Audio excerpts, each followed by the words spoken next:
Good morning, everyone. So in today's session, I'll be explaining how to estimate percentage of copper in brass by iodometric titration method. So iodometric titration is an indirect titration method in which copper is estimated indirectly. Before we discuss what is iodometric titration, okay, let me discuss why it is required to calculate percentage of copper in brass.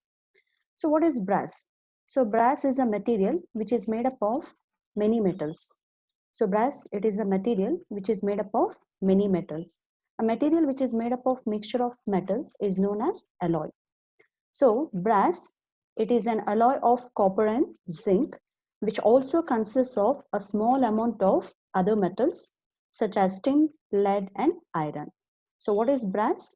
Brass is an alloy of copper and zinc and also consists of a small amount of tin, lead and iron. So what is alloy then? Alloy is a homogeneous solid mixture that consists of two or more metals and non-metals.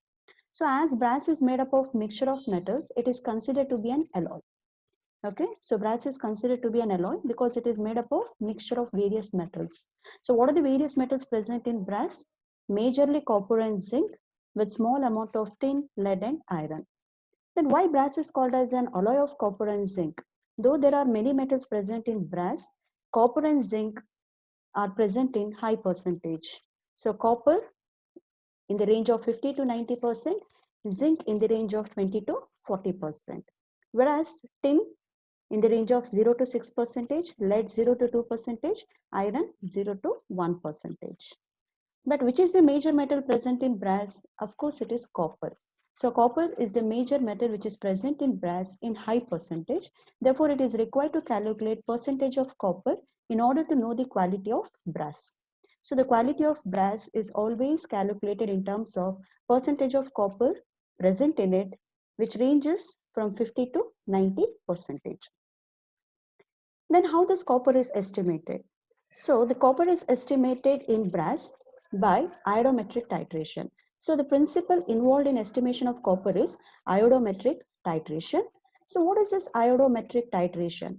So iodometric titration is a titration in which copper is estimated in terms of iodine. So iodometric. Iodometric means it is a method in which iodine is used as an intermediate to estimate the amount of the analyte. Okay. So in iodometric titration, copper is estimated indirectly in terms of iodine liberated, and the amount of iodine liberated is equal to the amount of copper present. So normally we do a direct titration in which the amount of the analyte is estimated directly in terms of the volume of standard solution consumed. But in the case of estimation of copper, copper is estimated indirectly in terms of the amount of iodine liberated. So remember here, the amount of iodine which is liberated in the titration is equal to the amount of copper present.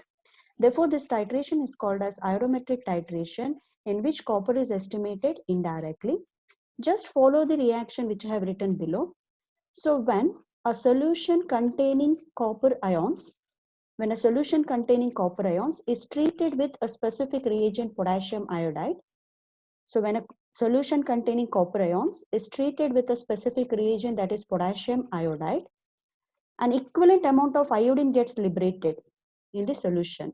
An equivalent amount of iodine gets liberated in the solution. This liberated iodine is immediately titrated against the standard solution. So which is the standard solution used here? Sodium thiosulfate. Now, when liberating iodine is titrated against sodium thiosulfate, some volume of sodium thiosulfate is consumed in the titration. The volume of sodium thiosulfate which is consumed in the titration is equal to the amount of iodine gas which is liberated, which in turn equal to the amount of copper present. So what we can say here, the volume of standard solution which is consumed in the titration is indirectly equal to the amount of copper present. So this is how copper is estimated indirectly. Hope you are following. The amount of copper present is equivalent to the amount of iodine gas liberated, which is equivalent to the amount of the standard solution consumed, so that the amount of sodium thiosulfate consumed in the titration is indirectly equal to the amount of copper present. So this is an indirect titration. Okay, and copper is estimated indirectly through iodometric titration.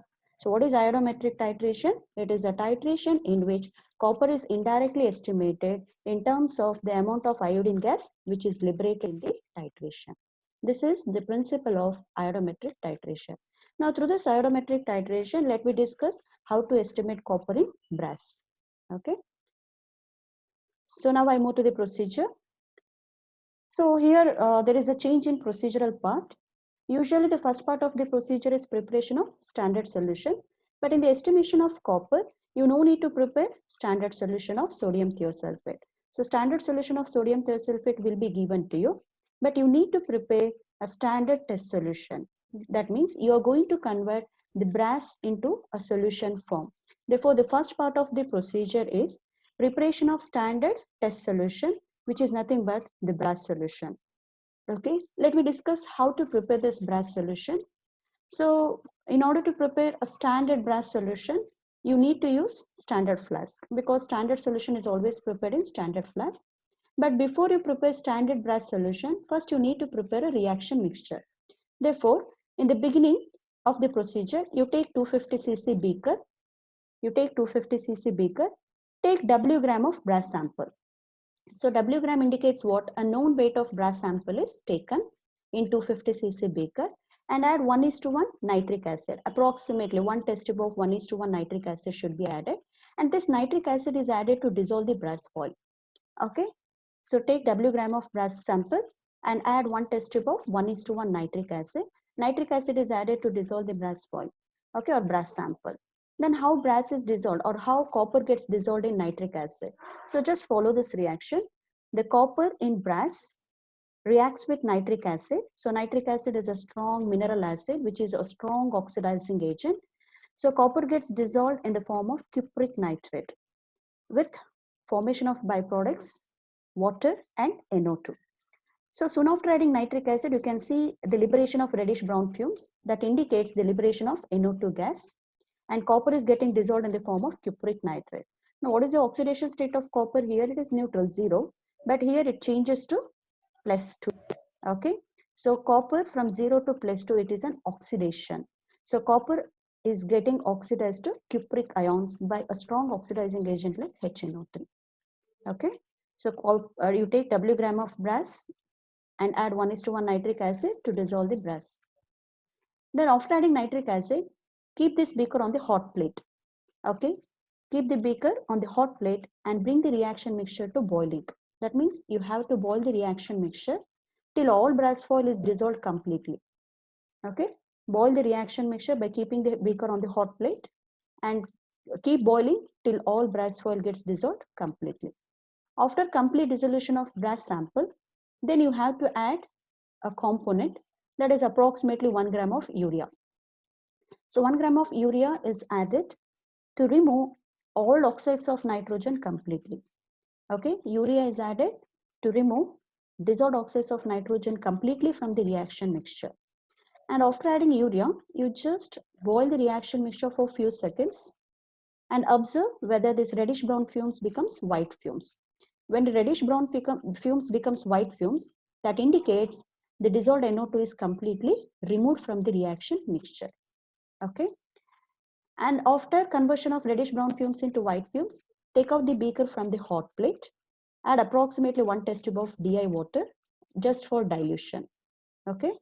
Add 1 gram of urea, then boil for few seconds, take out the beaker from the hot plate and add approximately 1 test tube of distilled water or deionized water just for dilution.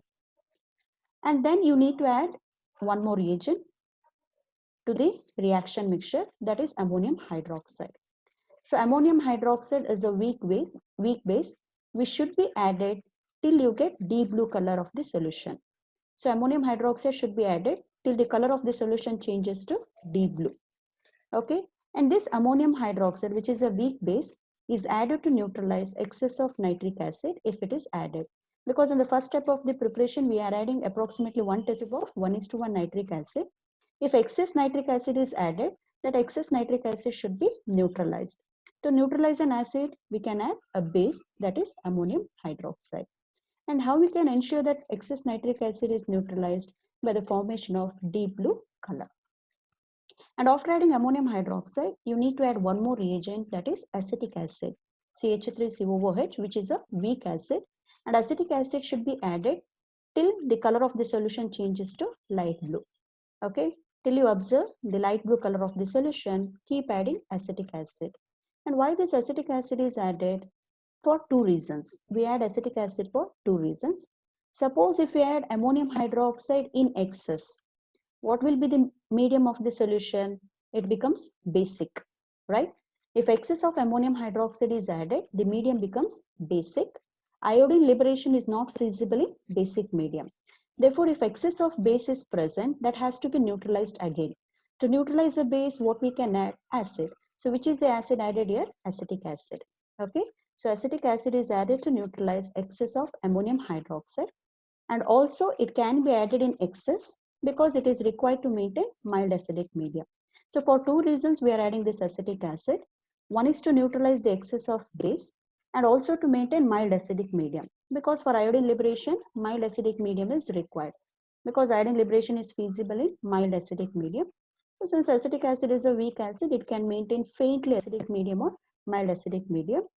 As well, it can also neutralize excess of base if it is added in the previous step. This is how we prepare reaction mixture by adding all these reagents. And after preparing the reaction mixture, this reaction mixture should be then transferred quantitatively into 250 cc standard flask. That means the reaction mixture which is prepared in beaker should be transferred into 250 cc standard flask. Okay, and after complete transference of the reaction mixture, start adding deionized water up to the mark to get 250 cc standard brass solution. Okay, so the reaction mixture which is prepared in beaker should be then transferred into 250 cc standard flask and keep adding water, DI water up to the mark in order to get 250 cc standard brass solution. Okay, 250 cc standard brass solution. Now what this brass solution consists of? Cupric ions, because copper is dissolved in the form of cupric ions. So the standard brass solution consists of unknown concentration of cupric ions, which we need to estimate. Okay, so this is the first part of the procedure, that is preparation of brass solution. So I already mentioned, right, the reaction mixture what you are preparing should be free from excess of HNO3 and should be free from NO2. So just follow the note what I have written here. See, HNO3 and NO2 should be removed from the reaction mixture in order to get accurate result. This is why, because both HNO3 and NO2 are strong oxidizing agents. As they act as a strong oxidizing agents, these two components may also interfere in the reaction. How they may interfere in the reaction? Because they can also react with potassium iodide. So what is the principle of the experiment? Only copper ions should react with potassium iodide and it should liberate equivalent amount of iodine. But if along with copper ions, HNO3 and NO2 are present in the brass solution, they may also react with potassium iodide and may oxidize potassium iodide and may liberate more amount of iodine gas. Okay. In this case, what happens? Not only copper liberates iodine from potassium iodide, even HNO3 and NO2 can also liberate iodine from potassium iodide. And as a result, what happens? More amount of iodine gas will be liberated. Okay, more amount of iodine gas will be liberated, and the amount of iodine gas which is liberated under this condition will not be equal to the amount of copper which is present. That means there will be a secondary reactions which occurs which may give you inaccurate result. Therefore, it is required to neutralize excess HNO3, which is done by adding ammonium hydroxide, and it is required to remove NO2 completely, which is done by adding urea. Okay, this is one possible reaction. And another possible reaction is HNO3, which is a strong oxidizing agent, which is a strong mineral acid, may also convert the liberating iodine gas into iodic acid. So HNO3 may oxidize potassium iodide, may liberate more amount of iodine, or it may directly react with the liberating iodine gas and converts the iodine gas into iodic acid. If any of this reaction occurs, then it may give you inaccurate result. Okay, so therefore you need to remove HNO3, you need to remove NO2. Okay, so this is the preparation of brass solution. Now using this brass solution, you have to perform a titration so that you can calculate percentage of copper in brass. Okay. Yes. Now we will discuss how to perform a titration. See, just to make you to understand, I have given a pictorial representation showing the color change and how to determine the endpoint. Okay. So now what should be taken in burette? Okay, burette should be filled with standard sodium thiosulfate solution, which will be given to you. And one more point you should remember, before you start your titration, okay, you must keep your burette ready. Okay, so before you start your titration, make sure that your burette is ready, which should be filled with sodium thiosulfate solution given to you. Now then take clean conical flask. So what should be taken in conical flask? Pipette out 25 cc of brass solution out of 250 cc of brass solution which is prepared. Pipette out accurately 25 cc of brass solution that consists of cupric ions. Now to this brass solution you need to add a specific reagent. Which is a specific reagent to be added here? Potassium iodide. Okay. So to the brass solution add 10 cc 10% potassium iodide. Now, soon after adding potassium iodide, what happens to the color of the solution? The color of the solution totally changes to deep yellow precipitate. Okay, you are taking brass solution that is of 25 cc to which you are adding 10 cc 10% potassium iodide. So the color of the solution in the conical flask changes to deep yellow precipitate. So why it appears to be deep yellow precipitate? Just follow the first reaction what I have written. So whatever the amount of cupric ions present in the brass solution, that is in 25 cc brass solution, it oxidizes potassium iodide and liberates equivalent amount of iodine. That means it oxidizes iodide and converts it into iodine. Okay. And with the formation of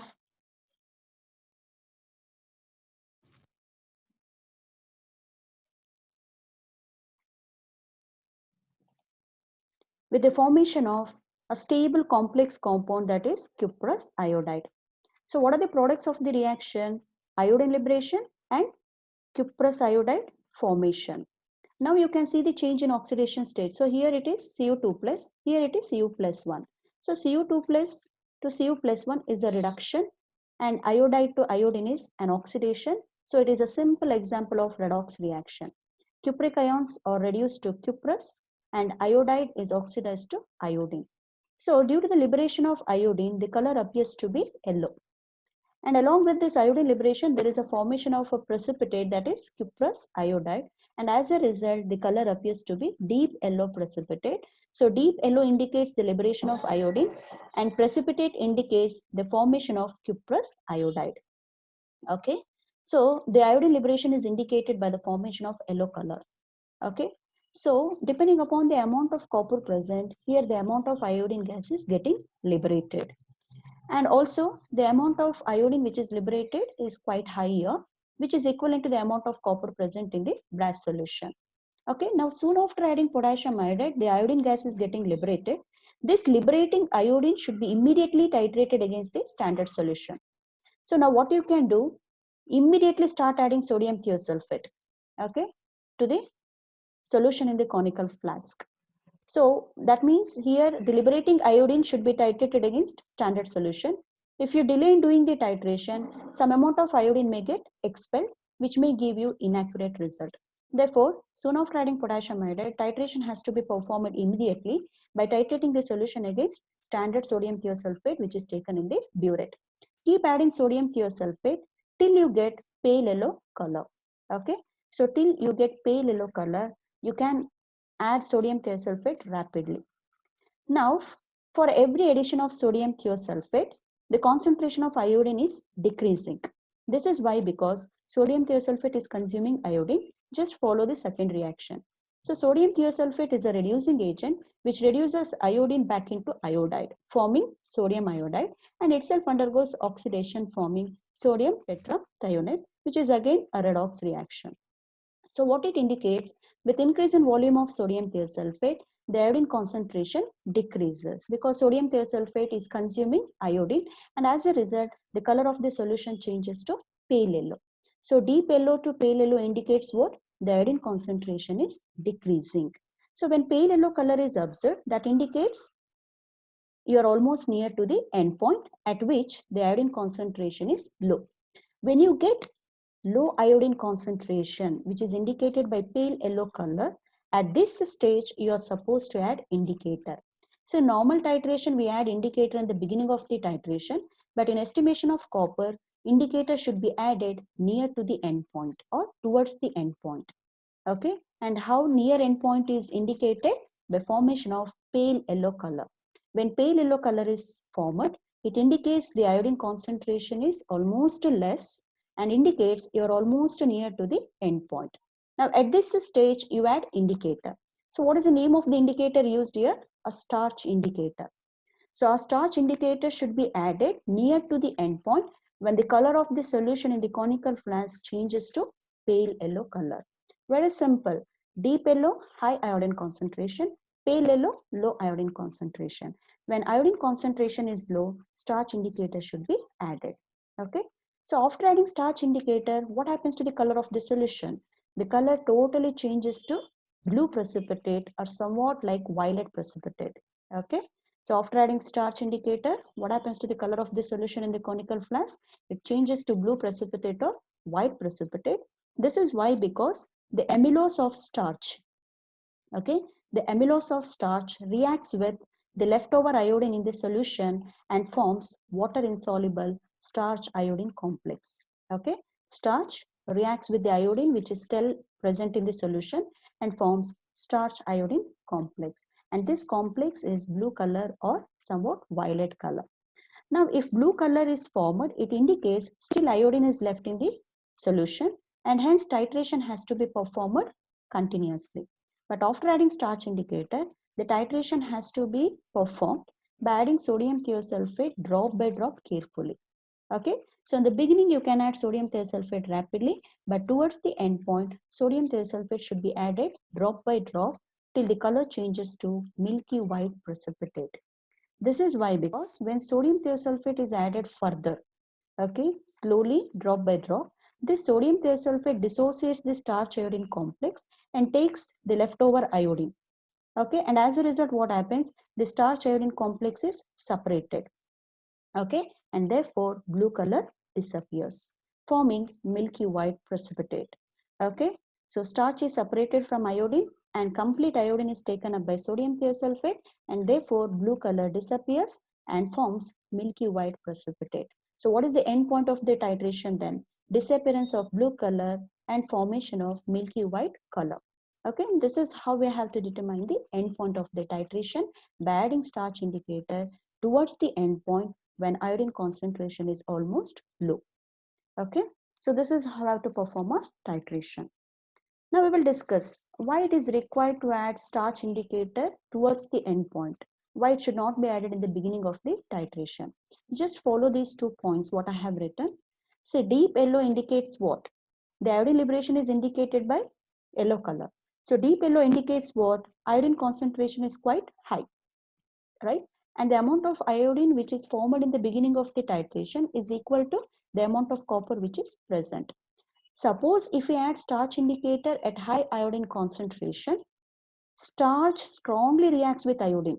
Okay, starch strongly reacts with iodine and forms stable starch iodine complex. So the starch iodine complex which is formed at high iodine concentration will be very stable or will be more stable. And as a result, more volume of more volume of sodium thiosulfate is required. Okay, more volume of sodium thiosulfate is required. Okay, to dissociate the starch iodine complex. Okay, therefore, titration is not feasible or endpoint determination is not feasible. But when pale yellow color is formed, what it indicates? Iodine concentration is almost low or it is low iodine concentration. So if you had starch indicator at this stage, when iodine concentration is low, so starch forms complex with iodine, but it is a less stable complex. Okay, so starch forms less stable complex with iodine, and hence it is easy to dissociate the starch iodine complex by sodium thiosulfate. That is the difference. At high iodine concentration, starch iodine complex is more stable. At low iodine concentration, starch iodine complex is less stable. Therefore, endpoint determination is feasible only when indicator is added towards the endpoint at which iodine concentration is low. Okay, so this is about your determination of endpoint by iodometric titration. Okay, so follow the procedure as such and do 3 trials. Then you choose the best value which can be used in the calculation. Okay, now the next part of the experiment is calculation. So calculation is almost similar. First, you should know what is the weight of brass taken. Let me take it as W gram. And normality of sodium thiosulfate, it will be given to you. Let me take it as X value. Then find out what is normality of brass solution. So normality of brass solution is equal to normality of sodium thiosulfate, that is X value, into volume of sodium thiosulfate, that is concurrent burette reading. Okay, the titer value, divided by volume of brass solution. So what is the volume of brass solution taken in each trial? We take exactly 25 cc of brass solution. Substitute 25, substitute normality of sodium thiosulfate, substitute the volume of sodium thiosulfate consumed. You will get to know what is the normality of brass solution. Now, by knowing the normality of brass solution, find out what is the weight of copper. Now, you need to find out the weight of copper per 250 cc of brass solution. This is why, because you have prepared brass solution per 250 cc. So, you are required to find out what is the weight of copper present in 250 cc of brass solution. Okay, so what's the formula used? Normality of brass solution, okay, that is from the above calculation, into equivalent weight of copper. So equivalent weight of copper is standard, that is 63.54 divided by 4. So why 4 is taken in the denominator? To find out the weight of copper per 250 cc. Because in the numerator you should take 1000, in the numerator you should take 250, and in the denominator you should take 1000 in order to calculate weight per 250 cc. Okay, therefore in the denominator you should take 4. Now substituting, and after calculation you will get to know what is the A gram of copper which is present in 250 cc brass solution. Now by knowing the A value, find out what is the percentage of copper present in brass sample. So how to calculate percentage of copper in brass sample? Again, simple formula. A into 100 divided by W, where A stands for the weight of copper which is present in 250 cc of brass solution. W stands for the weight of brass taken in the preparation of 250 cc brass solution. Substitute these two values, you will get to know what is the percentage of copper present in W gram of brass sample taken. Okay, this is how you can calculate percentage of copper in brass.